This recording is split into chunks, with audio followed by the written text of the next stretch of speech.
प्रभु को प्रणाम। सबके अंदर बैठे परमात्मा को मेरा प्रणाम।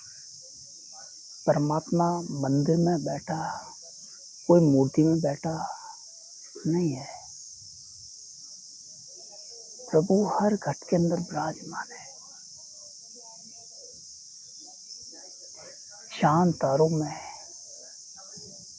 सूरज में, हवाओं में, बारिश की नन्ही बूंदों में, उस हसीन सुबह में, उस हसीन शाम के अंदर, उन सुंदर फूलों के अंदर, उन सुंदर वृक्षों के अंदर,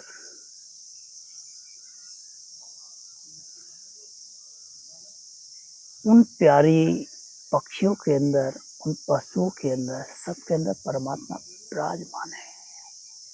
अगर तुम्हें उस मूर्त में परमात्मा दिखाई दे और इंसान में नहीं दे, पशु पक्षियों में नहीं दे, तो आप बहुत बड़े भ्रम में हो जाते ना। आप मंदिर की मूर्त के सामने हाथ झुकाओ और आपके सामने साक्षात किसी इंसान के रूप में अगर खड़ा हो और उसे तुम धिक्कारो, तो तुम्हारा मंदिर जाना भी व्यर्थ है। हाँ, आप मंदिर जा रहे हो, अगर उस मूर्ति के सामने भी हाथ झुका रहे हो, बहुत आपकी श्रद्धा है, तो बाहर उसके अंदर बैठे उस इंसान के अंदर भी परमात्मा विराजमान है।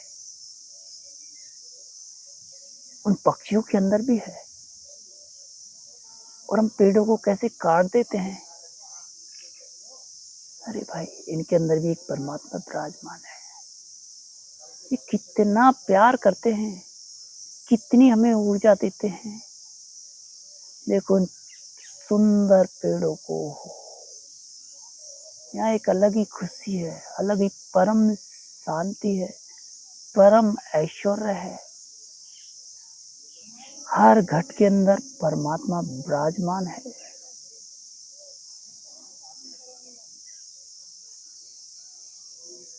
प्रभु की बहुत कृपा है कि शब्दों में उसके गुण को बताया नहीं जा सकता, सिर्फ महसूस किया जा सकता। उस परम आनंद को, उस परम अवस्था में मौन नहीं रहा जा सकता। ये पूरी धरती के पेड़ों को मैं अगर अपनी कलम बना लूं और पूरे समुंदर को साय भी बना लूं, तो भी उसका गुण लिखा नहीं जा सकता। और हम इस छोटी सी इतनी सी किताब में उसको कैसे, इतने विराट अस्तित्व को कैसे संभाल सकते हैं। परमात्मा तो जीने का नाम है, एक सुगंध है। जिसको उसकी सुगंध मिल जाती है, जिसको उसकी महक आती है, फिर वो उसको किताबों में नहीं खोजता, वो स्वयं महकता रहता है। फिर वो जीता जागता एक मंदिर हो जाता है। फिर किसी भक्त को, किसी संत को, किसी फकीर को मंदिर में जाने की जरूरत नहीं है। वो जहाँ होते हैं वहीं उनका मंदिर होता है। जहाँ बैठ जाते हैं वहीं उनकी सुगंध होती है, वहीं उनकी महक होती है, इत्र फैलता है, उनकी उसकी खुशबू होती है। एक अनंत खुशी, एक अनंत प्रेम, एक अनंत ऐश्वर्य हवाओं के साथ बहते हैं।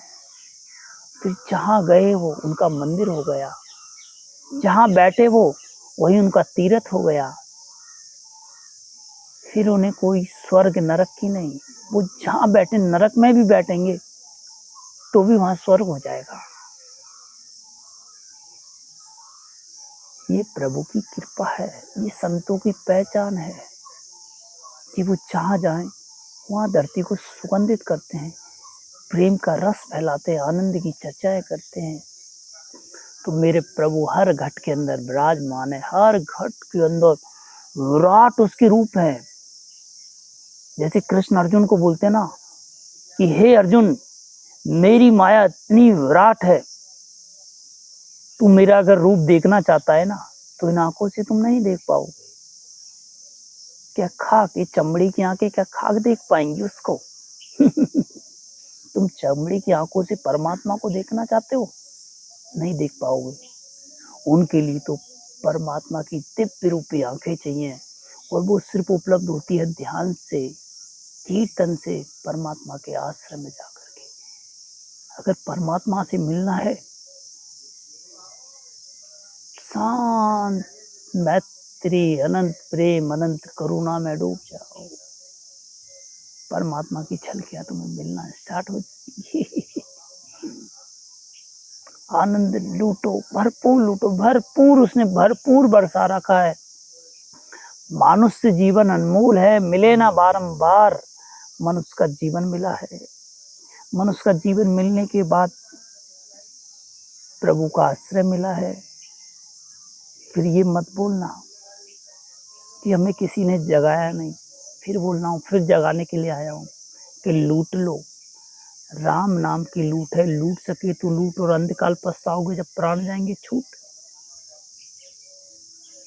इसको हाथ से मत निकलने जाने देना। इंसान का जीवन बहुत मुश्किल से मिलता है, बहुत मुश्किल से मिला है। इसके लिए देवता भी तरसते हैं। और इंसान का जीवन मिलने के बाद अगर बोधी जाग जाए इंसान की प्रभु के लिए, तो धन्यवाद हमारे। नहीं तो ये कुत्ते बिल्ली की तरह अपना जिंदगी निकाल देना, सारा धन धन करते एकदम तुम खुद निर्धन होकर के मरोगे, निर्धन होकर के। तो इसलिए परम धन सिर्फ प्रभु का है, परम धन। लूट लो उसको, सबका भला हो, सबका मंगल हो, सबका कल्याण हो, सबकी स्वस्थ मुक्ति हो, सारे प्राणी मेरे असीम अर्जित पुण्य में शामिल हो। जो मुझे परम सुख मिला, परम आनंद मिला, ऐसी परम शांति सबको मिले, सबका कल्याण हो, सबका भला हो।